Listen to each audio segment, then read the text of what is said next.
بسم اللہ الرحمن الرحیم۔ السلام علیکم ناظرین۔ تمام خوبیاں اللہ کے لیے جو تمام جہانوں کو پالنے والا، مہربان، نہایت رحم کرنے والا ہے۔ میں گواہی دیتا ہوں کہ اللہ کے سوا کوئی عبادت کے لائق نہیں، اور حضرت محمد صلی اللہ علیہ وآلہ وسلم اللہ کے آخری رسول اور بندے ہیں۔ عفت وائس کے دیکھنے اور سننے والے معزز ناظرین کو ملک حمزہ کی جانب سے پیار بھرا سلام۔ امید کرتا ہوں آپ سب خیر و عافیت سے ہوں گے، اور آپ تمام احباب کو ایک بار پھر عفت وائس میں دل کی اتھاہ گہرائیوں سے خوش آمدید۔ کچھ وقتوں کی بات ہے کہ کسی علاقے میں نصوح ایک عورت نما آدمی رہا کرتا تھا، بریک آواز، بغیر داڑھی اور نازک اندام میں مرد۔ صنف نازک ایسا کہ دیکھنے والے کو عورت ہی لگتا۔ وہ اپنی ظاہری شکل و صورت سے فائدہ اٹھاتے ہوئے زنانہ حمام میں عورتوں کا مساج کرتا تھا۔ کوئی بھی اس کی حقیقت سے واقف نہیں تھا، سبھی اسے عورت ہی خیال کرتے تھے۔ یہ طریقہ اس کے لیے ذریعہ معاش بھی تھا اور عورتوں کے جسم سے لذت بھی لیتا تھا۔ کئی بار ضمیر کی ملامت کرنے پر اس نے اس کام سے توبہ بھی کی، لیکن ہمیشہ توبہ توڑتا رہا۔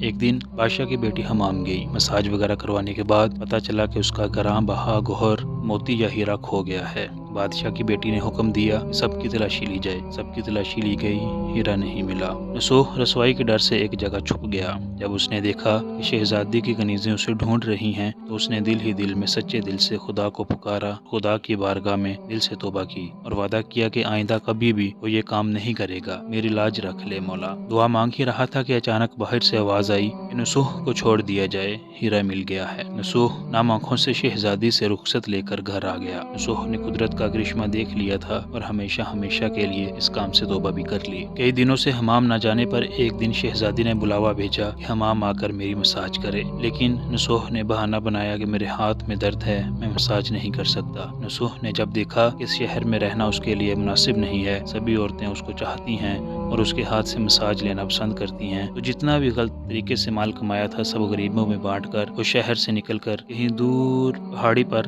ڈیرا ڈال کر اللہ کی عبادت میں مشغول ہو گیا۔ ایک دن اس کی نظر ایک بھینس پر پڑی جو اس کے قریب گھاس چر رہی تھی۔ اس نے سوچا کہ یہ کسی چرواہے سے بھاگ کر یہاں آ گئی ہے، جب تک اس کا مالک نہ آ جائے تب تک میں اس کی دیکھ بھال کر لیتا ہوں، لہٰذا اس کی دیکھ بھال کرنے لگا۔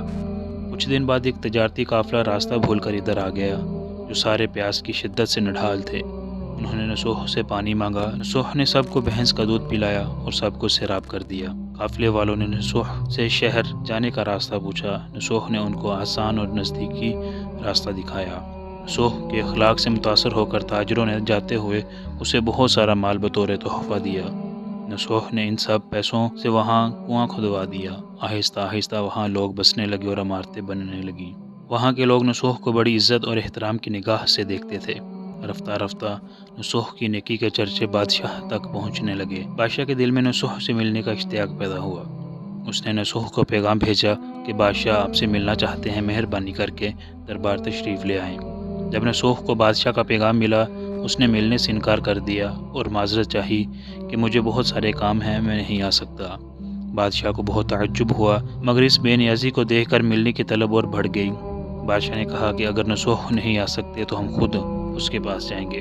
جب بادشاہ نصوح کے علاقے میں داخل ہوا، خدا کی طرف سے ملک الموت کو حکم ہوا کہ بادشاہ کی روح قبض کر لی جائے۔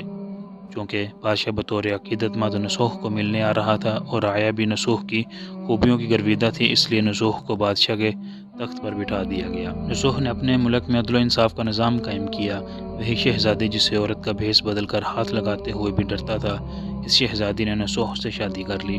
ایک دن نصوح دربار میں بیٹھا لوگوں کی داد رسی کر رہا تھا کہ ایک شخص وارد ہوا اور کہنے لگا کہ کچھ سال پہلے میری بھینس گم ہو گئی تھی، وہ ڈھونڈا مگر نہیں ملی، برائے مہربانی میری مدد فرمائیں۔ نصوح نے کہا کہ تمہاری بھینس میرے پاس ہے، جو کچھ میرے پاس ہے وہ تمہاری بھینس کی وجہ سے ہے۔ نصوح نے حکم دیا کہ اس کے سارے مال اور دولت کا آدھا حصہ بھینس کے مالک کو دے دیا جائے۔ وہ شخص خدا کے حکم سے کہنے لگا، اے نصوح، جان لو نہ میں انسان ہوں اور نہ ہی وہ جانور بھینس تھی، بلکہ ہم دو فرشتے ہیں، تمہارے امتحان کے لیے آئے تھے۔ یہ سارا مال اور دولت تمہارے سچے دل سے توبہ کرنے کا نتیجہ ہے، یہ سب کچھ تمہیں مبارک ہو۔ وہ دونوں فرشتے نظروں سے غائب ہو گئے۔ اسی وجہ سے سچے دل سے توبہ کرنے کو توبۃ النصوحہ کہتے ہیں۔ تاریخ کی کتب میں نصوح کو بنی اسرائیل کے ایک بڑے عابد کی حیثیت سے لکھا گیا ہے۔ نصوح رزق کمانے کے لیے اللہ کا ناپسندیدہ کام کرتا تھا۔ جب وہ کام اللہ کے خوف کی وجہ سے چھوڑا تو اللہ نے رزق کے اسباب پیدا کیے اور بادشاہت تک عطا کر دی۔ حرام طریقے سے لذت حاصل کرنا چھوڑا تو اللہ نے نکاح میں شہزادی دے دی۔ اللہ تعالیٰ ہم سب کو توبہ کرنے اور تا دم مرگ اس توبہ پر قائم رہنے کی توفیق و ہمت عطا فرمائے، آمین۔